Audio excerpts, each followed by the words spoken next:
നമസ്കാരം, എല്ലാവർക്കും my not ബുക്കിലേക്ക് സ്വാഗതം. കേരള PSCയുടെ ഏറ്റവും പുതിയ മീറ്റിംഗ് തീരുമാനങ്ങളാണ് പറയുന്നത്. താഴെ പറയുന്ന തസ്തികകളിലേക്ക് ചുരുക്ക പട്ടിക പ്രസിദ്ധീകരിക്കും. കേരള ഹയർ സെക്കൻഡറി വിദ്യാഭ്യാസ വകുപ്പിൽ higher secondary school teacher junior chemistry category number 719/2025. Kerala vocational higher secondary വിദ്യാഭ്യാസ വകുപ്പിൽ non vocational teacher junior chemistry category number 445/2025. College വിദ്യാഭ്യാസ വകുപ്പിൽ ഗവൺമെന്റ് ട്രെയിനിംഗ് കോളേജുകളിൽ തസ്തിക മാറ്റം മുഖേന assistant professor in natural science category number 439/2025. Economics and statistics വകുപ്പിൽ research officer category number 414/2025. Fire and rescue services വകുപ്പിൽ fire and rescue officer driver trainee category number 552/2025, 429/2025 LCAI.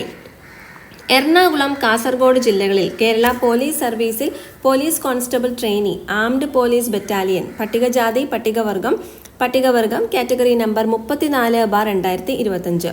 Thrissur, Malappuram, Kasaragod ജില്ലകളിൽ Kerala police സർവീസസിൽ ഹവിൽദാർ ആംഡ് പോലീസ് ബറ്റാലിയൻ പട്ടികവർഗം category number 640/2025. Kollam ജില്ലയിൽ Kerala police സർവീസിൽ senior civil police officer പട്ടികവർഗം category number 790/2025. College വിദ്യാഭ്യാസ വകുപ്പിൽ law കോളേജുകളിൽ അസിസ്റ്റന്റ് പ്രൊഫസർ ഇൻ ലോ പട്ടികവർഗം കാറ്റഗറി നമ്പർ 33/2025. താഴെ പറയുന്ന തസ്തികയിലേക്ക് സാധ്യതാ പട്ടിക പ്രസിദ്ധീകരിക്കും. കോട്ടയം ജില്ലയിൽ മെഡിക്കൽ വിദ്യാഭ്യാസ വകുപ്പിൽ മെക്കാനിക് കാറ്റഗറി നമ്പർ 470/2025.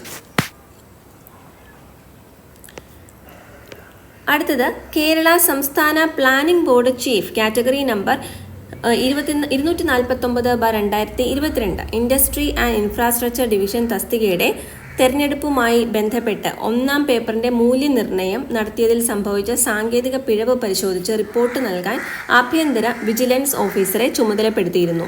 ആഭ്യന്തര വിജിലൻസ് ഓഫീസർ പ്രാഥമിക അന്വേഷണം നടത്തി റിപ്പോർട്ട് കമ്മീഷന് സമർപ്പിച്ചു. താഴെ പറയുന്ന കണ്ടെത്തലുകൾ ഇടക്കാല റിപ്പോർട്ടിൽ ഉണ്ട്. തസ്തികയുടെ ഒന്നാം പേപ്പറിന്റെ എക്കണോമിക്സ് വിഷയത്തിൽ ആകെ മൂല്യനിർണ്ണയം നടത്തേണ്ടിയിരുന്ന ചോദ്യങ്ങളുടെ 10 ചോദ്യങ്ങൾ മൂല്യനിർണ്ണയത്തിൽ പിഴവ് ഉണ്ടായിട്ടുണ്ട്. ആകെ 228 ഉത്തരക്കടലാസുകളുടെ മൂല്യനിർണ്ണയമാണ് നടത്തേണ്ടിയിരുന്നത്. ആയതിൽ 177 എണ്ണത്തിന്റെ 9ാം നമ്പർ ചോദ്യവും മുഴുവൻ ഉത്തരക്കടലാസുകളുടെയും 228 എണ്ണം ക്രമ നമ്പർ 10 മുതൽ 18 വരെയുള്ള ചോദ്യങ്ങളും മൂല്യനിർണ്ണയത്തിനായി വിദഗ്ധർക്ക് അസൈൻ ചെയ്ത് നൽകുകയോ മൂല്യനിർണ്ണയം നടത്തുകയോ ചെയ്തതായി കാണുന്നില്ല. ഈ റിപ്പോർട്ട് കമ്മീഷൻ പരിഗണിച്ചതിന്റെ അടിസ്ഥാനത്തിൽ പ്രസ്തുത വിഷയത്തിൽ സമഗ്രവും വിശദവുമായ അന്വേഷണം നടത്താൻ വിജിലൻസ് ആൻഡ് ഇന്റേണൽ സെക്യൂരിറ്റി ഓഫീസറെ V&SOയെ ചുമതലപ്പെടുത്തി 2 ആഴ്ചയ്ക്കകം ഇടക്കാല റിപ്പോർട്ട് സമർപ്പിക്കാൻ കമ്മീഷൻ നിർദ്ദേശിച്ചിട്ടുണ്ട്.